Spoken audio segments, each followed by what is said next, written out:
Let me tell you a couple of stories that happened to me in the last few days. I was on board an aircraft, flying into a city to deliver a speech. During the process, the flight attendant kept saying over and over again that we all had to wear face masks that covered everything from our nose to our chin. It was federal law. If we did not, we could lose our privilege to travel on an airplane. It was federal law. This announcement was made over and over again. It was federal law. As you can well imagine, I was seething but held back my anger. Later, this flight attendant was helping the person sitting next to me, and I looked up at her and I asked her, "Do you know the difference between a law and an edict?" She paused briefly, then replied, no, she did not. I immediately said, "I know you don't. You kept saying that wearing a face mask is a federal law. It isn't. It is an edict. No legislature or the Congress has passed a law. There's been no voter input or any of the normal procedures relative to having a law on the books." She immediately said that her employer makes her say these things.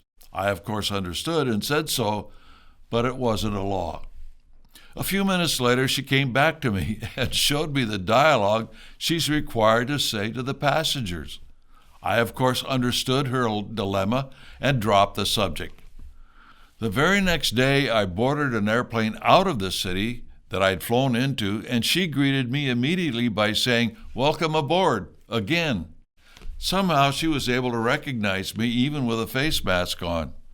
The crew she was with had stayed overnight and was leaving on the same aircraft that I was the next day. A little into the flight, she stopped by my seat and leaned over and said that I had piqued her curiosity, and she did some research and found out I was right. There is no law. She was honest enough to find out for herself, but nonetheless, a few minutes later, she again announced that it was a federal law that we all have to wear face masks unless we are eating and drinking. The point is that it is the major corporations which are enforcing these government edicts. An employee that does not comply will find themselves out of work, and a customer will find they cannot travel, eat, stay, or shop unless they comply. After all, it is federal law. It is amazing that the virus knows that it cannot spread while someone is eating or drinking. It apparently knows not to travel more than 6 feet. And if you sneeze in your elbow as recommended, then use that same elbow to greet someone rather than shaking their hand. The virus knows not to transfer from elbow to elbow. We see such memes being posted online like this one. Apparently the virus knows it cannot spread on an airplane like it can when standing in line. It's all a bit crazy, isn't it? The same day, waiting in an airport for a connecting flight, I was sitting next to a young lady, and we started to engage in a short conversation about what I had just experienced.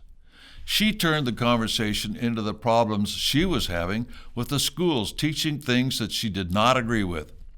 She said that they take their children to church, and then this teaching is undone during the week.